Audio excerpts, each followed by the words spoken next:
Welcome to the Working Genius podcast, where we discuss anything and everything related to the 6 types of working genius and how it impacts your work and your life. I'm Pat Lencioni, your host today, joined by the full crew of Bo, Cody, and Tracy in studio.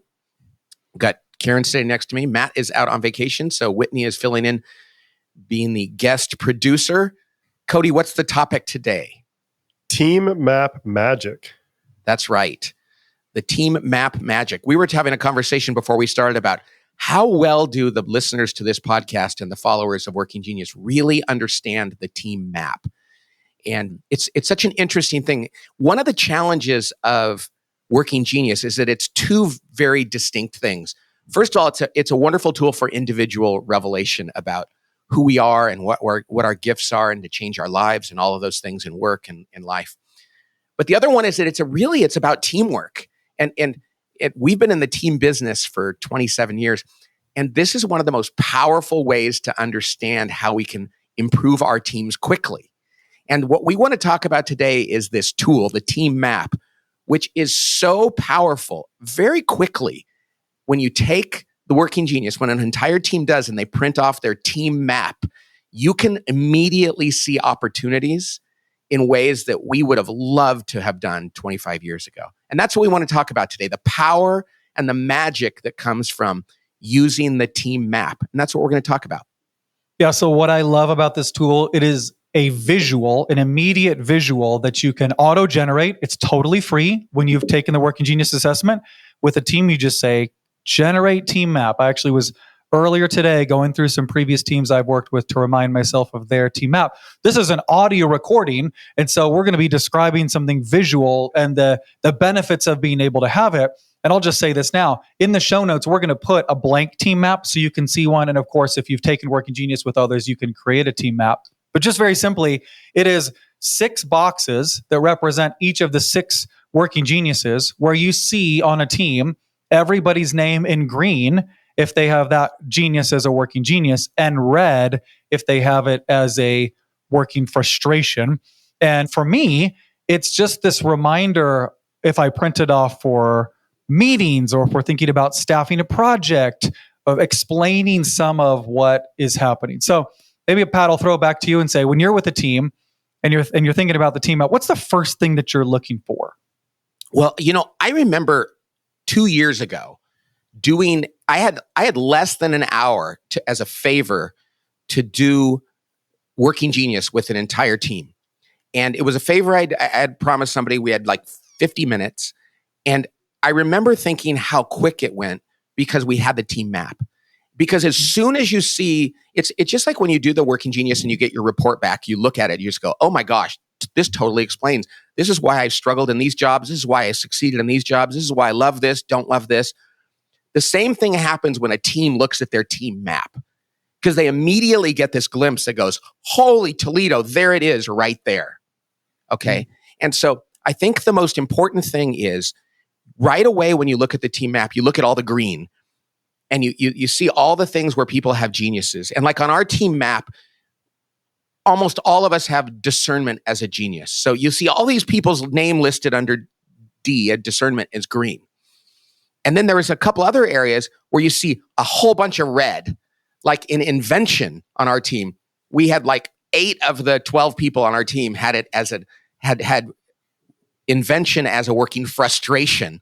So to go to people on our team and say, hey, come up with something new out of nothing, people were like, please don't make me do that. So right away you looked at that and you go, here's a strength of ours, here's a weakness of ours. And then you look at the white space, the places where there's almost no genius.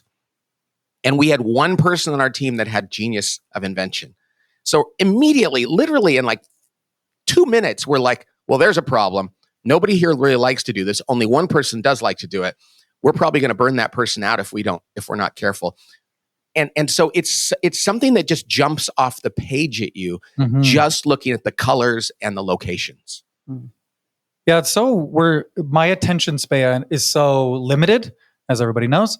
And so there's so many things you're thinking about, and you come into, again, a meeting, you're talking about an upcoming event, or just literally a visual of who's in the room with you right now. It's such a great reminder of, this is the reality that we're working with, and it helps me be able to attend to that. Cody and I are actually with a team about a year ago There were 11 people on the team, and there was no wonder or invention. And it was a great reminder to us of, we're going to have to help this group slow down to wonder and to live in the ideation phase for a little bit, because their inclination is going to jump right to the geniuses that they feel more comfortable with. Well, I would even say, like, the reason we called it team map magic is kind of twofold. One, just how quickly you can make some of these observations and intuitively know how this team functions. When you're consulting to another team, it feels like magic to them. Like you say, hey, so based on this team map, it looks like you guys, don't have wonder and invention on that team you just mentioned, Bo. You guys probably don't spend a lot of time innovating. You're probably just kind of getting things done very rapidly, but rinsing and repeating the same things, right? And they feel like you've read their mail, or you've been, you have a secret camera in their meeting rooms, because they're like, yeah, that's exactly it. We haven't changed our product in years, or we don't stop to ever wonder and invent. And so it gives you this, it's this automatic value add as you're looking at that group, and you can say, hey, we have a way of diagnosing that. And then, by the way, also helping you figure out a way to embrace those behaviors differently. One of the ways that happens for me, Cody, is when I look at a map. I know I've done a couple teams where they had one person with the genius of tenacity, only one on their entire team. And I'd pull it out and I go, who's Laura? And Laura would be on the screen, and I go, you guys are going to burn her out. You guys ever worried that she's going to quit and nothing's going to get done? And they start laughing. And Laura's like, oh my gosh. And they're like, Laura always finishes all of our work. And right away, they're like, how do you know that? And it's because the results speak for themselves. But without that team map, you don't get the chance to see that. And you can't call out those obvious repercussions of what their dynamics are. And we've talked about how it helps in a consulting format, but just this week, actually, on Monday, Bo and I were having a conversation where sometimes we forget our own team. Like, even though we talk about this every day, and then you think like, oh, well, the team kind of changes based on who's in the room sometimes. Like, maybe we're having meetings and it's a fraction of the team, but always being aware of what geniuses are represented there. The idea is that we're all inclined to show up with, we like the elevation of the geniuses that we bring to the room, like our own level of genius. So the other day, Bo and I was like, what's wrong here? We have not spent any time in wonder for a month. And it's Bo as invention and galvanizing. I'm discernment and galvanizing. And we have skipped wonder, and we even forget that, and oftentimes, like, let's say there is a wonder in the room. What this does too is help you realize, hey, when you skip one of these geniuses, you're skipping an opportunity for someone to contribute in a really significant way. And so even a team map can help you diagnose that. Like, oh, hey, that person has not got a chance to exercise their genius when we skip that part of work. It's interesting because we should really, when you have a team map, you should print it and put it on the wall, and everybody should look at it. People should all have their team maps up in front of them, because it does remind you. It's like, oh yeah, we don't do that naturally. And it's such a, we have a new store where people can buy things, and we're going to put out a desk plate that people can buy that says they're working genius, like an actual thing that sits on their desktop. And that's not quite out yet, I know, but it's going to be soon. But you should print out your team map and put it on the wall like a little poster, because it is one of the best visuals for explaining, oh, we're probably going to struggle in this meeting because we don't naturally do that. And it is one of the best things we can do to keep ourselves focused. Like, because I think you're right, Cody, we forget.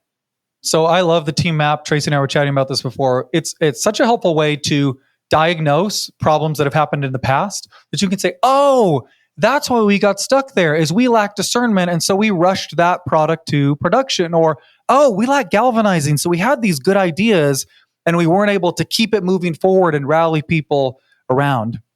And the benefit of doing that is to alleviate yourself of guilt and go like, why did we struggle in that? And in the past, what we talk about is we blame people. We have guilt and judgment for one another. But when you can actually look at a bad thing that's happened in the past, like a project that failed, and go, oh, it was actually predicted or predictable based on our team dynamics, based on the team map, that moves you away from guilt and moves you more toward problem solving going forward. So now you can predict what's going to happen on your next project based on the people on your team and what you need to do to adjust for that. Pat, I love what you just said. because the team map is an opportunity to be curious. And so often when we get any assessment, our eyes jump to the red of like, oh no, what are we doing wrong? Or where are our gaps? And first, it's a great place to recognize, oh, here's what some of our strengths are. And now let's be curious about what's happened in the past and some things we could do to alleviate some problems in the future. It's not a judgment tool. It's a tool to help be able to create insight into why we're designed to get the results we're getting and some things that we could do in the future to help us avoid some of those problems. And I would say that the other thing that happens when you're looking at a map like that, Pat, and you said like it's sort of, it's predictable. You can go back and retroactively see like, oh, we're not good at that. What I love about that is in the context of Working Genius, this feels like team accountability. It's not like one person failed us because, so you look at that map and you're like, we didn't discern that. That was our team's dynamic where we skipped that step, or hey, we forgot to wonder. It's not like a personal accountability thing as much as the entire team is saying, we all need to take responsibility that we go through all 6 stages of work and spend time in each of those areas. And if we don't have someone that is represented there, we need a way of still going through discernment or borrowing somebody to come into the room for that. So I think there's a lot of team accountability that goes along with it. We've used a team map to help prevent some problems in the future. So our family helps lead a retreat every fall for a bunch of other families. And I had everybody who was going to volunteer on the retreat take Working Genius. And this was last year. And you typically staff the retreat. There's a bunch of kids there. And so you put people in groups together, and that's almost sort of random. Or these people seem like they'd be good with teenagers, and these people seem like they'd be good with kids. And they took the results, and we had 4 people who were inventors.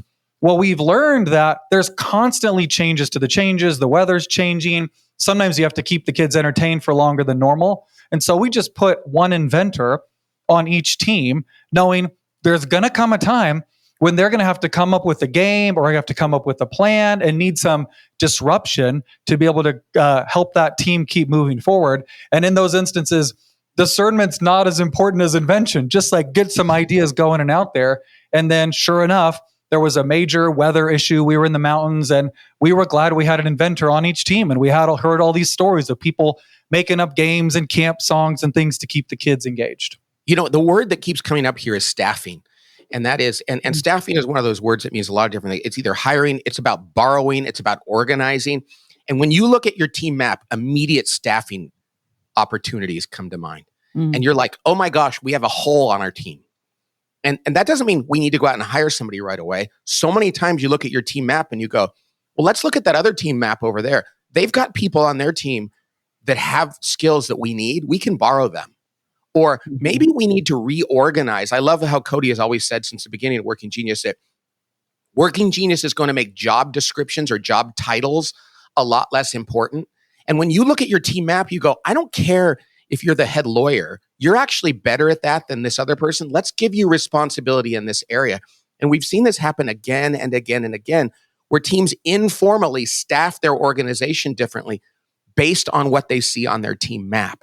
And so if you're listening to this and you've not looked at a team map or used one of those, I encourage you to do it. It is going to add value to your organization and the organizations you serve in a way like nothing else could. Pat, a lot of people ask us why we don't put competencies on the team map. And what you've just described there is precisely the reason why we don't, because we don't want folks over relying on folks' competencies, because as we know, that leads to burnout. So that is the reason why we don't include them. Yeah, and it's essentially there because if it's not listed in green or red, then you know there's a competency. But I love what you just said, Tracy. I wasn't even thinking about that. Too often we go, well, Tracy, you might not have tenacity, but let's just use your tenacity because you have more of it than I do. I mean, really, this tool came about because I didn't have galvanizing as a genius, but we were like, well, you have more of it than us, so you have to do it all the time. And we can burn out when we're over leveraging our competencies, and we don't want to do that. So you really want to know like what gives people joy and energy on the team and what robs them of joy and energy, and organize with that in mind. And you will solve so many problems that in the past you were blind to. Yeah, tactically, as I look at a team map, one of the things that I'm initially doing, of course, is looking for gaps. But it also, on the left-hand side, are all of the responsive geniuses, and the right-hand side are the disruptive geniuses. And so it also can give you a window into your team or any team to say, oh, this is a team that is overly responsive or overly disruptive. And again, it's just a powerful visual to be able to diagnose that, because of course we need both responsive and disruptive geniuses, and there can be an impact, positive and negative, when one is overrepresented. Mm-hmm. Yeah, the visual is so powerful. Just having that up in front of you so that you can just glance at it when you're getting ready to go to a meeting or plan some new initiative, to think, what do we got? What are we dealing with here? It's no different than in sports, having your team up on the wall, and seeing like, how many tight ends do I have? How many linemen do I have? And where are they on the field? And having that kind of visual is going to make it so much easier to properly staff an organization for success. Yeah, but I was just about to use the same analogy. Is like, imagine saying we have to win this game. Well, the first thing you have to do is like, well, what players do I have? If it's a baseball game or a football game, and if you don't know, you're putting a catcher at second base, or without the context of this, like this is what it helps you do too, is put people in the right position to succeed, and I think that, and then on top of that, we don't actually have a second baseman here. We need to go find one, borrow one, or figure out a third way to make sure that we have that spot covered. Mm-hmm. Yeah, you never think about doing any other activity without having that. And yet at work, we don't really look at people as position players. And we often talk about the teamwork trifecta. This is about knowing what seat on the bus a person should have, what position on the field they should be playing. For years, we've been looking at people in the workplace as kind of like, well, they can just play any position. But the truth is they can't. And if you're a great first baseman, you're probably not a great third baseman. And we got to know that, or else we're going to have people in the wrong position. They're going to get frustrated at themselves and one another. And this is probably the best way to prevent that from happening. Hey, if you're listening to this and you're like, I really like team maps, I'd like to learn more about that, there are two resources I'd love to tell you about. One is the Team Application Guide, which is a paid-for product where you have some additional resources, including a video where we walk through diagnosing a team map. It can help your team and help you work with other teams. And the other is certification. It's a 2 half-day virtual training where we actually go deep into the team map and diagnose lots of examples, and you actually get hands-on practice getting to look at different team maps and looking for how that might help you be able to help that team. Yeah, it's a wonderful way to work with other people to practice how to use that team map, because it is magic. You go into an organization and you show them the insights and they're just like, how did you know this about us? It's like, it's right here on your map. It's one of the most powerful things we have. I think that we've said a lot there that needs to be said about team maps. We can let people just go explore it for themselves. We love hearing from people. We know there's a lot of people out there that have used these well and have transformed teams that they're working with. So we'd love to hear from you. Please share this podcast with other people that that could benefit from this, because we think unlocking the magic and the power of the team map is a game changer. So thanks for joining us, everybody. And we will look forward to talking to you next time on the Working Genius podcast. God bless.